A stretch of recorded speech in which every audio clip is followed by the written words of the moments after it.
Bapak Ibu, saudara-saudari yang terkasih, salve, selamat pagi. Mari kita mengawali hari baru dengan mendengarkan firman Tuhan yang diambil dari Injil Markus bab 6 ayat 1 sampai dengan 6. Tuhan bersamamu.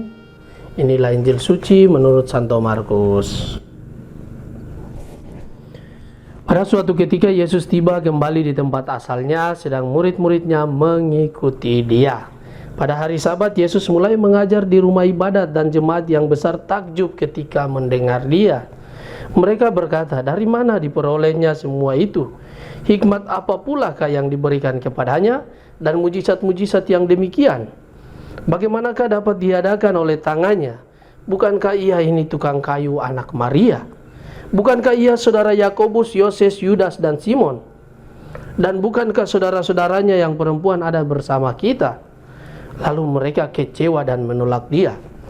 Maka Yesus berkata kepada mereka, seorang nabi dihormati di mana-mana, kecuali di tempat asalnya sendiri, di antara kaum keluarganya dan di rumahnya.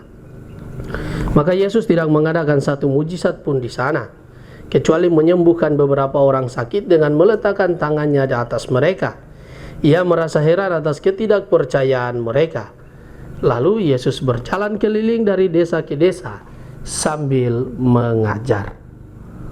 Demikianlah sabda Tuhan. Bapak Ibu, saudara-saudari yang terkasih, pagi ini tema permenungan kita adalah ditolak.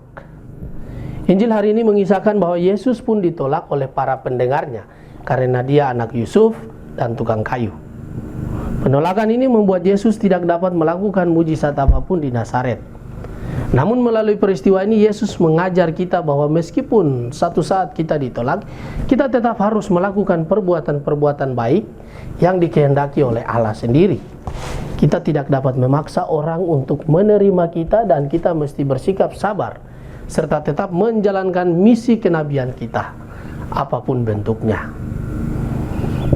Kemungkinan besar ketidakpercayaan dan penolakan ini didorong oleh rasa cemburu dan iri hati akan keberhasilan Yesus yang begitu cepat populer dan banyak pengikutnya.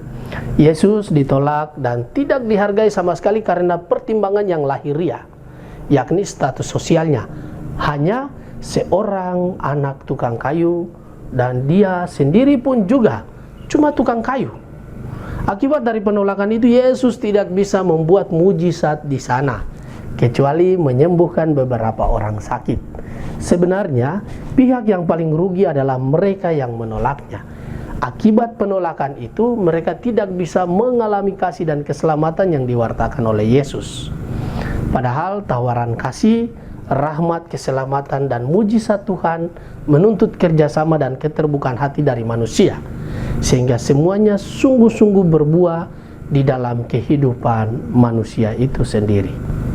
Bapak, Ibu, saudara-saudari yang terkasih, Santo Yohanes Bosco yang kita peringati hari ini adalah seorang bapak bagi kaum muda. Perhatiannya kepada anak-anak memang sudah tumbuh sejak ia masih bocah. Pekerjaannya sebagai seorang gembala termasuk ternak sejak kecil telah memupuk semangat yang baik untuk selalu memperhatikan anak atau orang yang lemah dan pantas ditolong. Maka ketika menjadi imam, ia tidak canggung bergaul dengan para gelandangan dan kaum miskin. Ratusan anak terlantar ia kumpulkan dan pelihara dengan sabar.